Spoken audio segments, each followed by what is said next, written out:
Namaste, friends. I am Dr. Candice Nadine Breen, and we're here again with our series, Breaking Free from Trauma's Emotional Hold. One of the good things to do when you're trying to do anything is to always surround yourself with people who are supportive. It doesn't necessarily have to be like minded people in this case because you're on a journey. But you do need people who are going to support and encourage you, people to whom you are accountable, who can regularly check in with you and ask you questions like, how are you doing? How is it going? Do you have any concerns? Now, they especially during those times when you may fall a little bit, fall back or get diverted a little bit on your path, and that's normal. That's nothing to beat yourself up about. We all have those moments where we go back to old ways of thinking or behaving. It's hard trying to navigate your life when something has happened to you that has really made a deep wound within your soul, within yourself, that has had an effect upon you. It's very hard, which is why it's important to have supportive and encouraging people around you. Those naysayers you don't need. Even if they're your best friend, if they are giving negative energy, try to encourage you to go back to old ways, then you're going to have to part ways with them, no matter how hard that may be. You do have to think about your health and well being. Because when your mental health is in order, is in good working condition, then you actually tend to be happier and tend to live longer because there's less stress upon your physical body.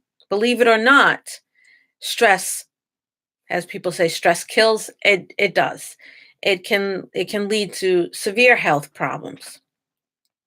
But when you're moving in a positive direction, you can counteract that and actually live a life that is happy. Now, not everything is going to be roses and rainbows. There will be some dark moments, some sad moments, which is why it's good to be around people who encourage you upon this path. Now, once you make the commitment to living a better life and not letting the trauma take control over you, then that's half the battle. After that, you need to decide what it is that needs, quote unquote, fixing. Okay. What is it? Was it something that happened to you in your childhood? Was it some bullying during school, or was it domestic violence? There's a number of things that are related to trauma that could have happened to you throughout your life. And you just need to deal with one right now and then deal with the other one once this one is not once you have no emotional ties to this one. Once you define what it is that needs to be worked upon, then you have to begin. You have to begin. And beginning means doing everything you can to release any emotional attachment that you have to the event. And I provide that in my workshop and on my website. I will put that in the comments. Also, after you release, which may not happen overnight, okay? It may take weeks, it may take months. It took me personally years to release my attachment that I had to certain events that happened in my early life. It took me a long time. But once you know that you are no longer attached to it, then you can go on to helping others, who may have experienced similar situations. Now, you can volunteer, you can just be an ear, you can go to support groups and help people. And why do I encourage you to help people? Because helping other people helps you. As I said in the first video of this series, helping others helps to increase your sense of well being and also helps you to look at the event objectively. And you're using your experiences to help someone else who's going through or who has endured something similar to what you have. And that's a good thing. And always, you have to maintain, you have to keep it up. Just because you work on it and you are no longer emotionally attached to it does not mean that it stops and it's over.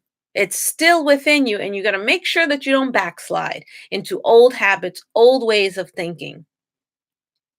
And you do that by surrounding yourselves with supportive people, people who are supportive, and continue to help people, continue to do your mental or physical or whatever exercises that help you stay positive.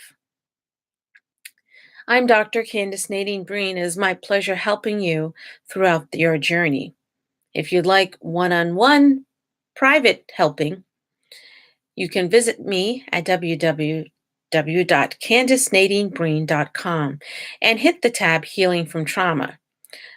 There you will see the Healing from Trauma workshop, and you will also see another box from which you can select one on one private sessions. Thank you. Namaste.